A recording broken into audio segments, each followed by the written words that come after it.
Josh is sound? Well, listen, it's smart for them to recognize the Chiefs obviously aren't going to lose 2 of their last 3 and now 2 of their last 2. I guess they knew going into this game because the Chiefs played Saturday that the only way they can get the 1 is if the Chiefs go 0-2 down the stretch, and they're obviously not going to. And so I get that. I totally understand the do just enough to win. The problem with that being the rationale in this game is that's not what happened in this game. This was not a we get out to a lead and then try to kill the clock. Their first quarter they played terribly, which then made them have to play late in the game like they really needed it, which led to Josh Allen getting banged up. And this is there are 2 teams that are contender teams. I think everybody agrees they're contenders, who the quarterback-driven runs, the offense doesn't function without them, and that's Philly and that's Buffalo. It's not Baltimore, because Lamar's best runs are not these days quarterback-driven runs. You know what I mean? They're scrambles. And what you saw in this game was they weren't calling those plays. Josh wasn't running. And without those runs, that offense is not terrifying. That's the thing. And then late in the game, trying to seal it, he did take off and run. He did get banged up. You saw him flexing his throwing hand, and that's a concern. So I think Buffalo coach is scary when Josh is going full-blown Superman mode. They are not going to ask him to do that these next few weeks, which I think is smart. But that does mean they are susceptible to losing to the Jets next week or losing to the Patriots in the final week. Now, none of it really matters because they're going to be the 2 seed either way. But that's how I read the situation of this game. Look, first of all, with Josh, I think it was TMI. I didn't think he needed to say that at the press conference, that we're holding back. We're not really. It almost seemed kind of self-preservation. Like, don't think I can't be the MVP and play the way I've been playing. We're just not going all out. It's not a terrible thing, but I just don't like. If you say the Chiefs have been doing that all year, we haven't heard them say that at all. And so I just don't think he needed to say that. But as far as the game, look, there was bound for the Patriots. This was their Super Bowl. And for the Bills, they played Detroit last week. They've had a 4-game stretch of Kansas City, San Francisco, which still gets respect, the Rams, and Detroit. To me, they were bound to have a letdown, and they went out there. They're not up for this game, I don't think. And it showed, and they found themselves in a dogfight that they ended up winning. Philly didn't win. Some other teams that, Chiefs have been doing this all season, barely winning. And so the defense is a problem. And I think it's going to keep them from winning the AFC. But I'm just saying this game, Coach, the fact that it was close doesn't bother me. Yeah, the idea that they were holding back and that was the reason it was what it was it's make-believe. There's no way in that building the coaching staff was like, okay, we're only going to go half throttle here. We're just going to guide through this. No, they're fighting for potentially the number 1 spot. You don't know what's going to happen. So you try to put your best foot forward, and you're never taking your foot off the gas for an opponent, especially an opponent you should beat. Now, the players, I think, saw it very differently, and it was one of those where we beat them 8 out of 10 times. We scored 30 points in a row, 8 times in a row. We're playing a team that's not very good. We're playing in Buffalo. It's cold. We're going to take the week off. We had the big game. Like, I think it was that mentality as opposed to anything that was planned by any stretch of the imagination. And they're not good enough to play that way.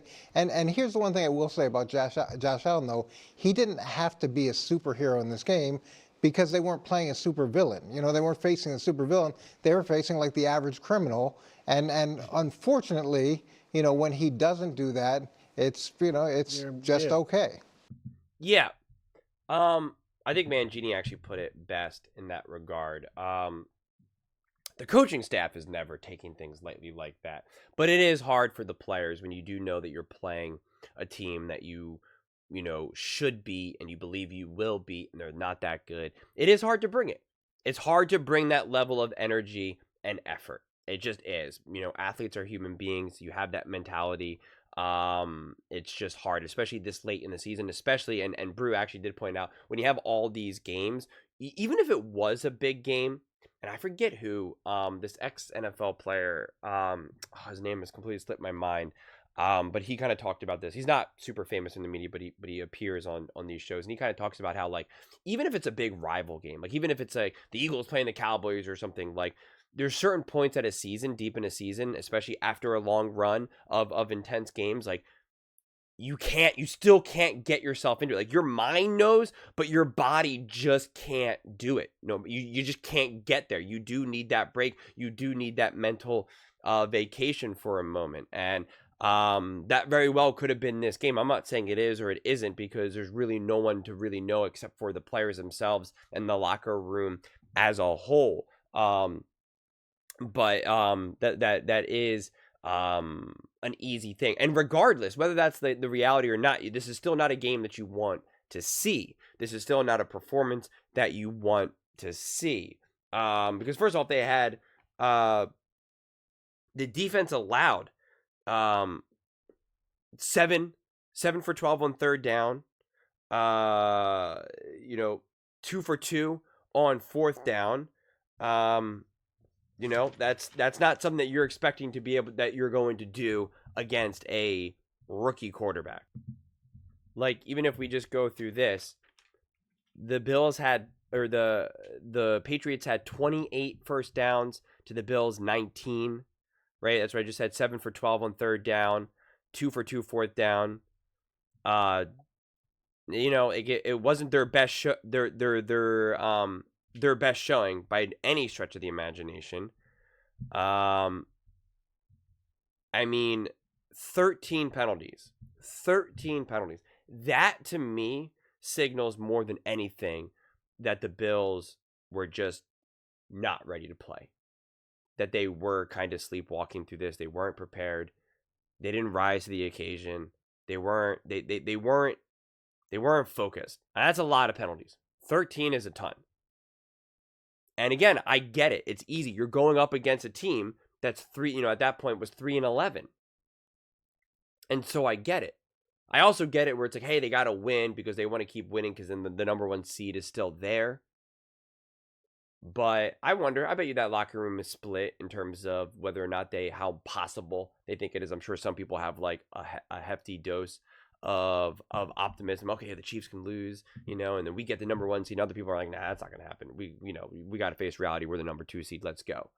And there's some coaching staff that's also kind of thinking like that. It's like anything. You're going to be kind of indecisive of what you think the potential is. Not to mention, they're like, okay, we got to keep winning, but like we got these wins. We got these wins. Of course, we're going to beat the Patriots or the Patriots. Of course, we're going to beat the Jets or the Jets. It is easy to slip into that. It is. Now, I'm not a fan of people saying like, oh, this was a big emotional loss against the Rams, and therefore when they play the Lions, they're going to struggle to bring it. Like, no, like that I disagree with. But when you talk about playing an opponent like this, after playing a whole series of games that were a little bit more emotionally exhausting, I do think that there's going to be more truth to that.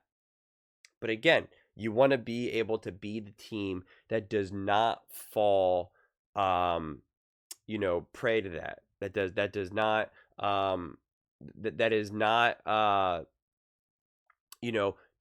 a team that puts themselves in a position to lose a game like this. And again, like we also say, like not all games are going to be pretty. Not all wins are going to be pretty. You're going to have some ugly wins and all that. But ugly wins are always a little bit tougher to swallow when it's later in the season. Because I talked about this with my Baltimore Ravens video. Momentum and even just perception in general it's just all smoke and mirrors for every team out there. The Chiefs, smoke and mirrors. The Ravens, smoke and mirrors. The Eagles, smoke and mirrors. Bills, smoke and mirrors. All it does is just take the tiniest little bit for people to be like, huh. And that's why, because now you hear them talking about, huh, how actually good is this Bills team? Is Josh Allen really the MVP? I don't know, 16 for 29, 154 yards, 67.3 rating? Is he the MVP? I don't know now. And that's how fragile all this stuff is. It is so week to week, moment to moment, day to day. And again, the team itself feels it. Not everyone is super strong-minded. In fact, many of the players, probably honestly more than half of them are not. They're more emotional. They're more all left right. That's why you need your quarterback and the coaching staff to be like this. You need that Because the reality is that most of those players aren't. Because if they were, then they would be the all-time greats. They would be the Hall of Famers. And they're often not. And occasionally you get those Hall of Famers and those all-time greats who are so emotional, but again, they need to be harnessed. And in fact, their emotionalness is kind of what like becomes their superpower. It's how they can kind of reach these high levels. But then we also see a lot of those players crash and burn when their skills kind of go a little bit away from them. And it's like, well, now that emotional, your inconsistency of emotions and ability to like kind of bring it is what then ends up being your Achilles heel. But yeah, I think anything short of the Bills beating the Patriots by like 14, because I think that's what the spread was. What was it, like 14 and a half or whatever it was. Like, people were always going to use, like, what if they only won by 7? What if they won by 10? Like, they were always going to just kind of maybe be like, oh, they didn't even cover. Why didn't they roll the Patriots? You know, why didn't they win by 30? Why didn't they have some crazy game where it was 42-7? Where Josh Allen's dancing on the sidelines and everyone's all happy doing their little handshakes and stuff. So this game was always kind of set up. And obviously if they lost, then it would have been like, oh my God, how do you lose this game? What's going on? But at the very least, a win like this still keeps the pressure on the Chiefs to still play hard for Christmas. The Steelers are banged up, unfortunately for them. I think especially defensively, so that will definitely help. And I don't know if they're even going to be full strength offensively as well. So a lot will come down to that game to see whether or not the Steelers can kind of win that game, or at the very least, if you're a Bills fan, you still want it to be like a physical, hard game. You know, you want to see them to kind of, you know, just have to work hard, right? Not have like pretty much an easy kind of carefree game here. So, but yeah, you know, we are really just officially in the waiting period. You know, we're just kind of in football purgatory right now, where it's kind of like, yeah, this game, not what you thought it was going to be, whatever. You're like moving on because it's like we're 2 weeks away from the playoffs. And it's just kind of like, you know, there's no real strong feelings to take away from the team. If the Bills got rolled by the Patriots, you would be like, that's just a random game, a bad game, you know. And if they rolled the Patriots, you'd be like, who cares? They're the Patriots. And so it's just like, you know, that's why it's like, I don't know what some of these strong takeaways are. This doesn't give me any information in terms of how will the Bills play the Chiefs in the playoffs? How will the Bills play the Ravens in the playoffs? It just doesn't tell me anything necessarily. And so that's why I'm always just kind of like, you know, then, you know, what is game then? It's like, what is this? What are we looking at? But you can admit that you would want the Bills to be better. You'd want Josh Allen to be better. You'd want this team and this game as a whole to be better. And that's why I focus on the penalties more than anything, because that's now more of like, are you prepared? Are you ready? Where's your mind at? Where's your energy at? Were you ready to play football on Sunday? Yes or no?